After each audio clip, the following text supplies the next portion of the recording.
Selamat datang kembali di channel Dapure Agus Beca. Membangun peradaban bangsa untuk kejayaan Nusantara. Saat ini kami berada di sebuah kedai kopi yang terletak di pinggir Kalicode, Yogyakarta. Sebuah kedai yang menginspirasi banyak teman-teman. Dari sinilah mereka menggali ide-ide, menelurkan gagasan-gagasan dan menggarap narasi-narasi yang mestinya itu nanti akan di-sharekan ke masyarakat Indonesia. Nama kafenya adalah Kedai Gong. Ya, malam hari ini kembali saya menghadirkan seorang tokoh dari daerah istimewa Yogyakarta. Saya bingung akan menyebutnya sebagai tokoh apa nih, karena banyak sekali jabatan yang dijabat oleh beliau ini. Tetapi yang terakhir yang saya dengar, beliau ini sekarang adalah Ketua Ganjaris Daerah Istimewa Yogyakarta. Beliau adalah Gus Imam Syafi'i. Selamat malam, Gus. Selamat datang kembali di podcast Agus Beca. Mas Agus, kesempatannya untuk kembali kita ngobrol tentang persoalan Indonesia dan masa depan. Iya, betul, luar biasa sekali, dan ini merupakan rangkaian dari tadi siang, Mas. Begitu Ibu Megawati mengumumkan pendamping Mas Ganjar Pranowo, wah, rakyat Jogja luar biasa. Merespon, barangkali belum ada mungkin ya di wilayah-wilayah atau daerah-daerah lain yang begitu cepat merespon ya. Jadi ada semacam ikatan batin atau semacam poros apalah namanya, saya tidak tahu. Kenapa begitu cintanya rakyat Jogja ini kepada Mas Ganjar Pranowo. Bahkan tadi siang juga berbondong-bondong teman-teman dari perkumpulan masyarakat Madura yang ada di Jogja ini mengapresiasi luar biasa. Ini pertanda apa ini, Gus? Pertama, saya mengucapkan selamat dulu terhadap Mas Ganjar. Ya. Bahwa Mas Ganjar sebagai salah satu konfigurasi semua kaum lapisan. Yeah. Baik pada Gen Z, milenial maupun para sesepuh di bangsa ini mempunyai responsibility yang sangat luar biasa. Yeah. Satu, yang kedua, saya mengucapkan selamat yang kedua terhadap Mas Ganjar bahwa apa yang dijanjikan oleh Ibu Megawati Soekarno Putri terhadap partai koalisinya hari ini sudah terjawab. Yeah. Bahwa Ibu Megawati Soekarno Putri mampu memberikan jawaban sekian lama ditunggu oleh rakyat Indonesia. Yeah. Bahwa Bu Megawati sangat sadar nasionalis selama ini pasti selalu bergandengan dengan kekuatan religius. Hadirnya Pak Mahfud sebagai calon wakil presiden Mas Ganjar Pranowo ini merupakan sebuah jawaban bahwa koalisi nasionalis religius di Indonesia ini pasti akan terus berjalan dengan baik. Nah, sebentar, Gus. Ini yang perlu kita garis bawahi ini. Okay. Kenapa harus nasionalis dan NU? Pertama bahwa NU secara kuantitatif mempunyai basis massa. Dalam bahasa NU itu namanya Jamiah.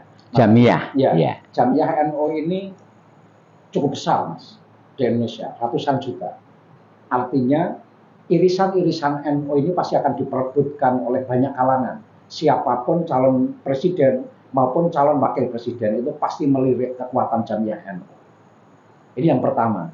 Yang kedua, mengapa nasionalis ini selalu bersama dengan kekuatan religius, terutama kekuatan Islam moderat.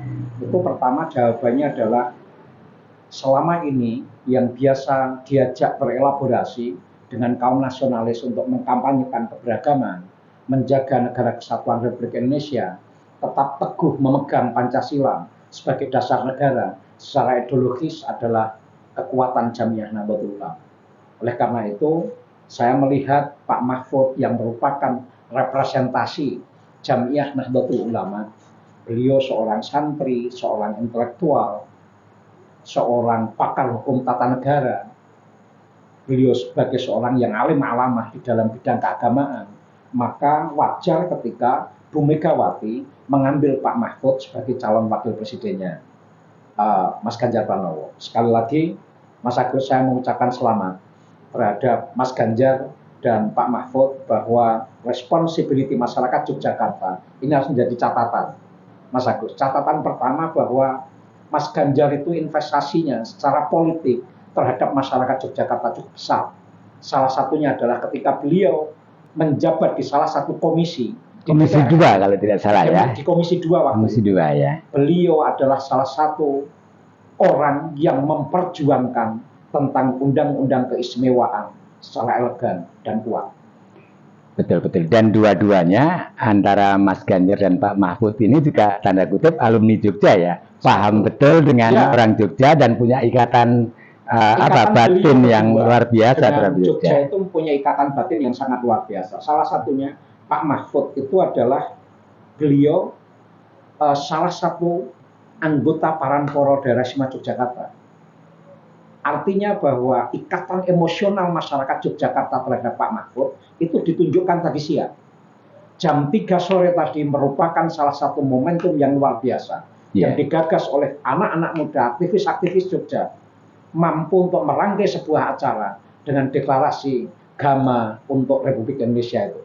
Maka sekali lagi responsibility masyarakat Yogyakarta ini merupakan cerminan bahwa ini hadir dari Sabang sampai Merauke, teman-teman mahasiswa, teman-teman aktivis, teman-teman relawan, masyarakat yang hadir di gedung DPRD Daerah Istimewa Yogyakarta tadi, itu merepresentasikan bahwa ikatan batin, ikatan emosional masyarakat Jogja terhadap Mas Ganjar dan Prof. Mahfud itu sampai sekarang masih cukup kuat. Iya, menariknya Gus Imam. Dari dua sosok yang berbeda ini, keberangkatannya saya kira juga berbeda, dari kultur yang berbeda. Pak Mahfud dengan kultur Maduranya, Mas Ganjar dengan kultur Jawanya ini. Kira-kira apakah dua kultur ini bisa saling mengisi? Kalau menurut histori sih ya, Pak Mahfud ini juga sudah pengalaman di eksekutif, seperti halnya juga dengan Mas Ganjar. Tapi ini tadi karena keberangkatannya berbeda ini, di mana yang satu seorang nasionalis, yang satu seorang apa istilahnya Nahdliyin gitu ya, Nahdliyin, religius. Sehingga ada beberapa pendapat mengatakan kalau Anda ingin memenangkan kontestasi, rangkulah dan pakailah dengan kendaraan NU ini. Nah, barangkali ini bisa memancing para pemirsa semua untuk sedikit mengetahui historisnya ini.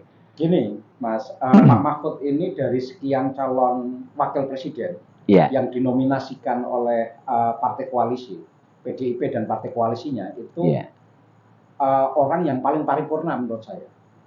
Pertama, Pak Mahfud itu pernah ada di legislatif, pernah ada di eksekutif, dan pernah ada di yudikatif. Pengalaman komplit ya. Sangat komplit. Ketika betul. pada masa beliau bersama dengan Allahyarham Kiai Haji Abdurrahman Wahid, beliau bukan hanya sebatas untuk menjadi Menteri Pertahanan, tapi mentasbihkan dirinya sebagai santrinya Gus Dur. Ini yang sangat luar biasa bagi Pak Mahfud.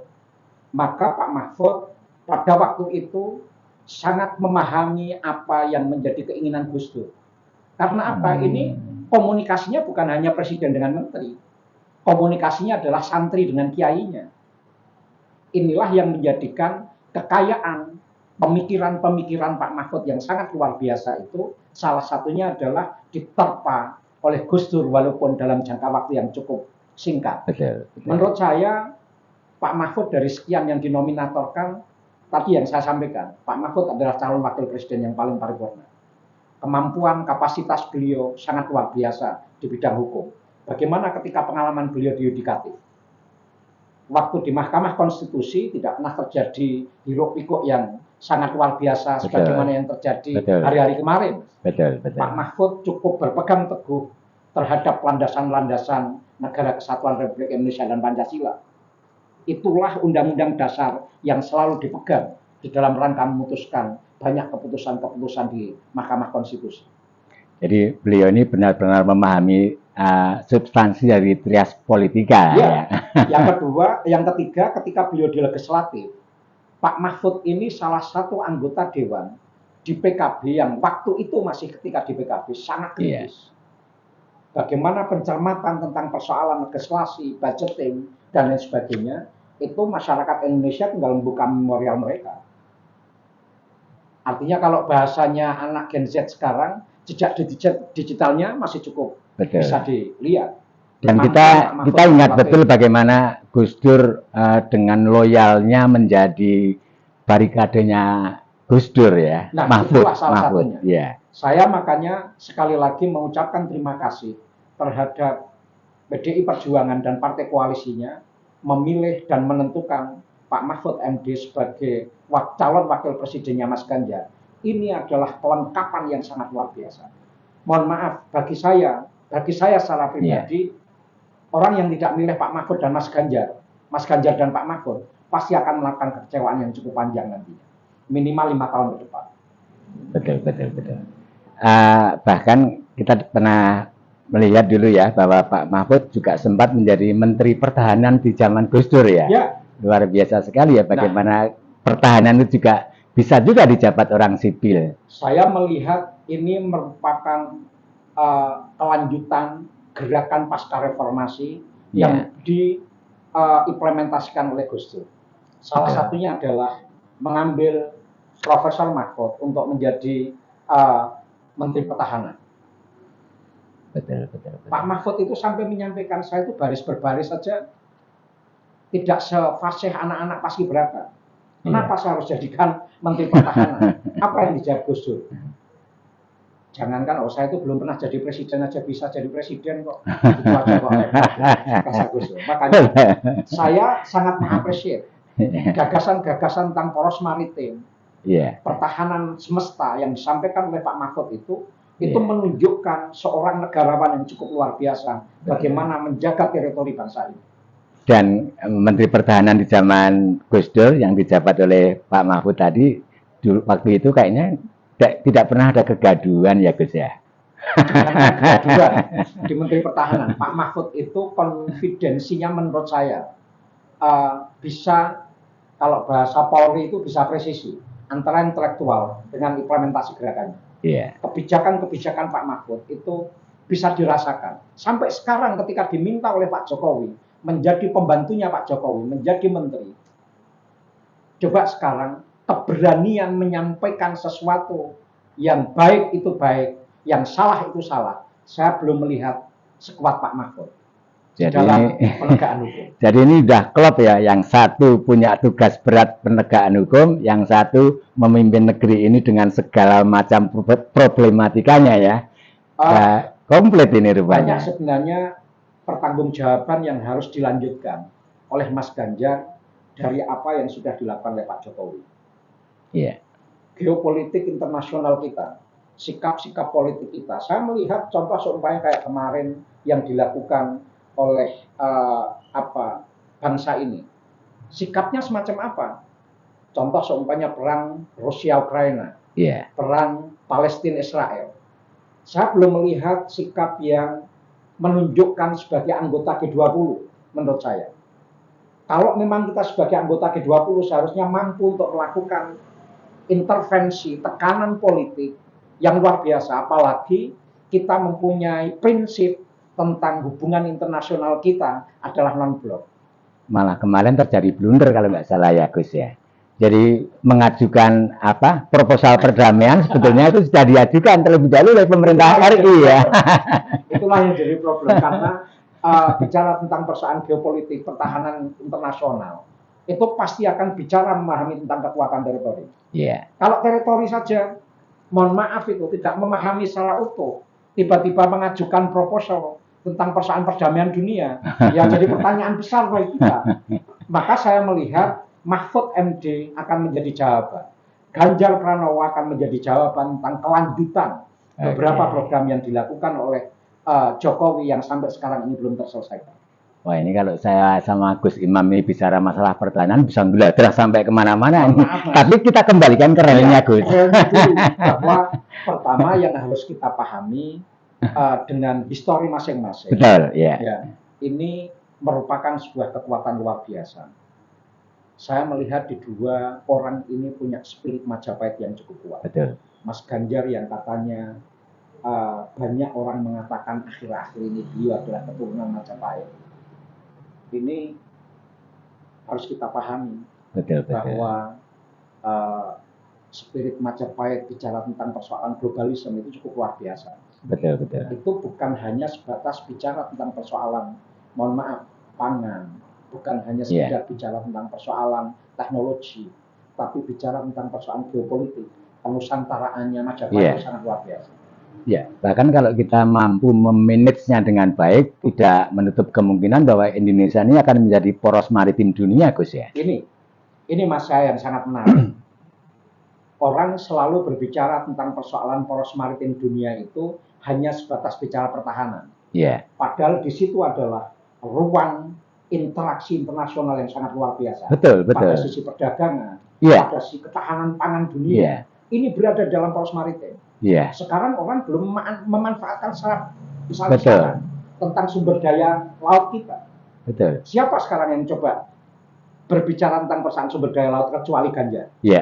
Ganjar selama ini terus berada di dalam garis terdepan dengan para nelayan itu dalam rangka memperkuat kekuatan poros maritim kita. Ada yang asik ini tadi Mas, mengenai poros maritim itu tadi. Barangkali masyarakat memahaminya poros maritim itu, wah itu tadi pertahanan yang kuat, alutsista yang sempurna dan sebagainya. Tapi padahal bahwa poros maritim itu sebetulnya banyak mengandung unsur-unsur atau hal-hal variabel yang lain. Kalau kita tarik jauh ke belakang, kita ingat bagaimana pasukan Mongolia itu dikalahkan oleh Majapahit ya waktu itu ya. Itu dalam sisi pertahanan. Tetapi dalam sisi ekonomi, orang-orang Majapahit ini sebetulnya menguasai jalur perdagangan dunia juga, Mas. Ya kan? Nah, kalau kita terlambat, kita akan direbut oleh Cina. Karena Cina sudah dengan konsep obor itu ya, dengan obor. Padahal di Selat Malaka itu, kalau kedepannya nanti di sana sudah krodit, kita mau nggak mau mereka harus melewati lautan Hindia, lautan Indonesia. Ini kalau kita tidak manfaatkan betul, wah celaka kita. Gini Mas, kalau pada sisi poros maritim, pertahanan laut kita memang menjadi satu kewajiban. Tetapi yang tidak kalah pentingnya adalah bagaimana kita memanfaatkan sumber daya laut untuk kekuatan devisa dan pendapatan kita. Betul. Ini yang paling pokok menurut saya. Problem utama kita itu kita adalah negara maritim terbesar.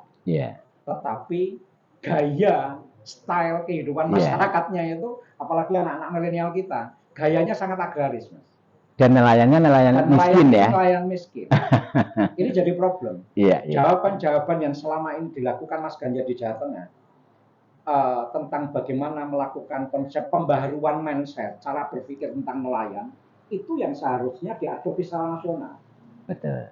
Bagaimana menjadikan sumber daya laut itu bisa menjadi sumber pendapatan negara yang sangat luar biasa. Ini belum dijawab, Mas. Mohon maaf sekali lagi, pemerintahan Jokowi belum menjawab sampai bagaimana memanfaatkan sumber daya laut sebagai bagian dari pendapatan negara yang besar. Betul. Yang kedua, tentang persoalan, mohon maaf ini, sekali lagi tadi yang disampaikan oleh Mas Agus, ini agak sedikit kritis ya Mas. Sebenarnya, memanfaatkan laut sebagai bagian dari diplomasi internasional kita. Kalau sampai ada keterlambatan, kita melakukan bagaimana memanfaatkan laut sebagai alat diplomasi kita, kita akan ketinggalan jauh dengan Cina. Oleh karena itu, Selat Malaka yang sekarang dibilang akan krodit, sudah krodit sekarang. Maka Samudra Hindia menjadi salah satu kekuatan yang sangat luar biasa. Transportasi laut, sumber daya laut, dan kekuatan-kekuatan kemaritiman kita butuh dikedepankan. Saya melihat peluang yang cukup luar biasa dan mohon maaf, Mas Ganjar sangat concern terhadap tentang poros maritim internasional. Artinya bahwa Trisakti ini masih tetap relevan untuk diterapkan ya. Pemaknaan Trisakti itu jangan hanya bicara tentang persoalan berdikari dalam ekonomi, terus politik dan kebudayaan. Tentang kebudayaan. Kebudayaan inilah yang sebenarnya menjadi sumber bagaimana inspirasi tata nilai kita. Contoh seumpamanya gini, Pak Mahfud itu asli lahir di Madura, sekalipun non sewu separuh hidupnya ada di Jogja. Gitu. Tetapi Pak Mahfud tidak pernah kehilangan kemaduraannya, itu tidak pernah hilang, sekalipun mohon maaf Pak Mahfud selalu declare, saya adalah Nusantara, saya adalah Indonesia.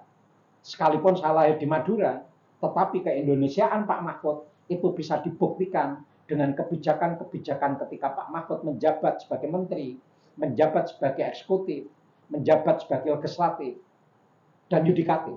Itu ditunjukkan oleh Pak Mahfud. Pak Mahfud selalu berpikir tentang bagaimana masa depan Indonesia dan hukum sebagai panglima. Ini Mas. Betul. Nah, yang kedua tentang persoalan berdikari ekonomi. Berdikarinya ekonomi Indonesia ini kan mohon maaf sampai hari ini kan tetap masih jadi slogan, Mas. Ketergantungan kita terhadap dunia internasional masih cukup luar biasa. Maka apa yang digagas oleh Jokowi tentang hilirisasi itu harus diteruskan sampai ke tingkat mikro menurut saya. Kalau Mas Ganjar itu pemikirannya sampai ke tingkat nano. Betul. Artinya bahwa hilirisasi ini tentang industrialisasi ini benar-benar dikuasai oleh rakyat. Maka gerakan pendidikan yang dilakukan oleh Mas Ganjar di dalam visinya bahwa satu rumah, satu sarjana itu dalam rangka memperkuat tentang berdikari ekonomi Indonesia. Betul. Yang ketiga tentang persoalan, mohon maaf, kedaulatan di dalam berpolitik. Kedaulatan berpolitik Indonesia ini harus diteruskan. Intervensi-intervensi internasional terhadap kita itu harus dijawab dengan ketegasan. Contoh sikap Indonesia terhadap perang Palestina-Israel. Dijawab tentang bagaimana perang Rusia-Ukraina. Jawaban kita satu. Saya paham benar ideologinya Mas Ganjar. Pemahaman Mas Ganjar tentang kemanusiaan.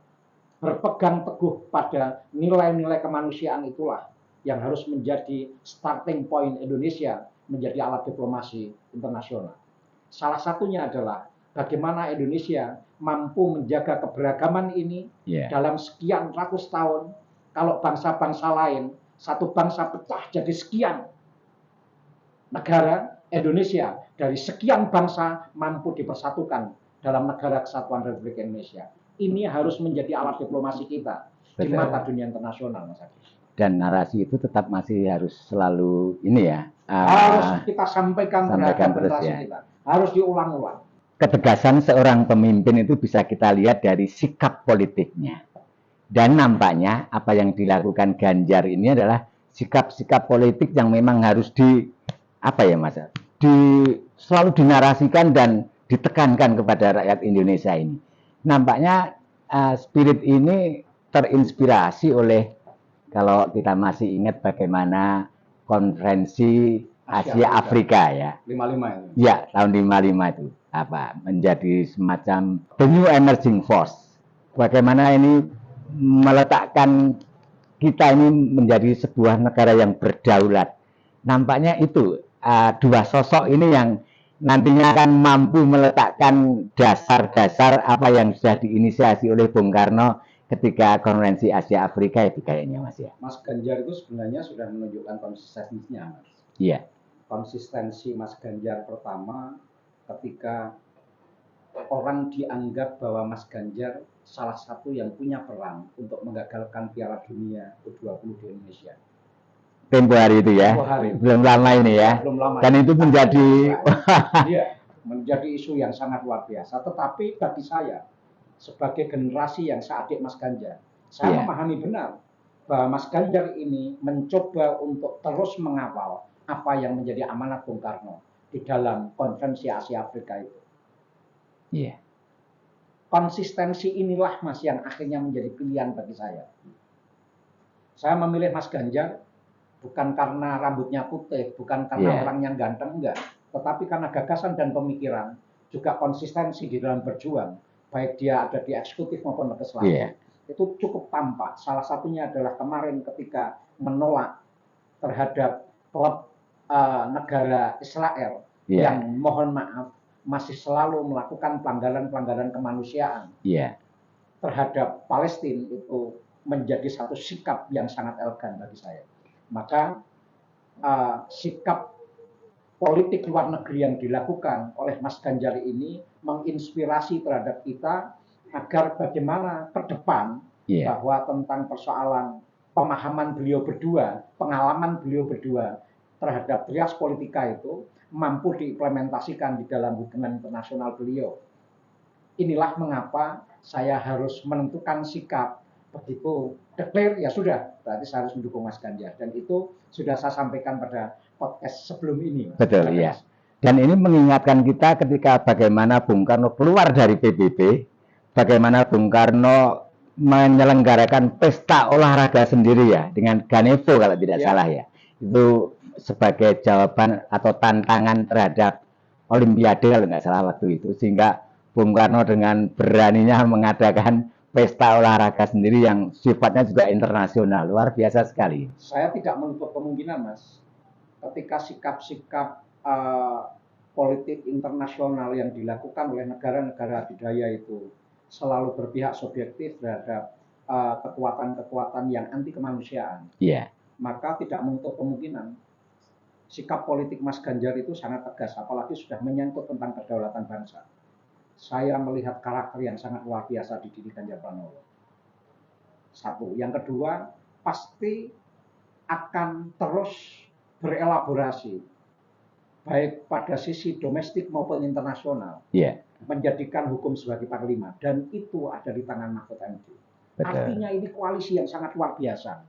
Sebagai closing statement Gus Imam. Walaupun sebetulnya saya sudah tahu closing statementnya seperti apa ya. Tapi yang menariknya, kenapa harus Ganjar dan Mahfud? Pertama saya sampaikan Mas Agus bahwa dua-duanya mempunyai kekuatan pengalaman yang cukup luar biasa dalam drastika politik kita. Ya, dua-duanya mempunyai karakter keindonesiaan, kenusantaraan yang cukup kuat. Sudahlah, kalau bicara tentang persoalan humaniora, bagi kedua tokoh kita ini cukuplah. Bicara tentang persoalan toleransi, bicara tentang persoalan humaniora bagi Mas Ganjar dan Pak Mahfud cukup. Selesai. Beliau mampu untuk mengakomodir semua kalangan di dalam nilai-nilai keberagaman, masih tetap teguh memegang Pancasila. Beliau masih mampu mengkampanyekan tentang Bhinneka Tunggal Ika bukan hanya terhadap anak cucu kita, tetapi terhadap anak cucu dunia ini. Yang terakhir Mas Agus, saya merasa kok, mohon maaf, kita pasti akan kecewa dalam jangka waktu yang cukup panjang kalau nanti kita di 2024 itu pas Pilpres tidak memilih pasangan Ganjar Mahfud. Wah, ini luar biasa ini. Luar biasa ini. Kecewaannya tadi, satu, ini kekuatan seorang nasionalisme, kader nasionalisme yang cukup luar biasa. Yang kedua, Pak Mahfud adalah representasi mewakili kaum religiositas yang mempunyai nilai-nilai pluralisme yang cukup luar biasa. Makanya saya melihat pasangan Gama RI ini merupakan pasangan yang ideal untuk memimpin Indonesia masa depan. Oke, luar biasa. Dan saya berharap kepada para pemirsa, kepada seluruh rakyat Indonesia, kelompok-kelompok masyarakat maupun relawan-relawan yang ada di daerah dimanapun di seluruh tanah air ini. Semoga apa yang menjadi perbincangan kami antara saya dengan Gus Imam ini akan men-trigger teman-teman untuk lebih semangat. Deklarasikan di daerah-daerah Anda, jangan sampai orang salah pilih. Ganjar Mahfud adalah pilihan yang benar. Sampai jumpa di podcast berikutnya. Terima kasih.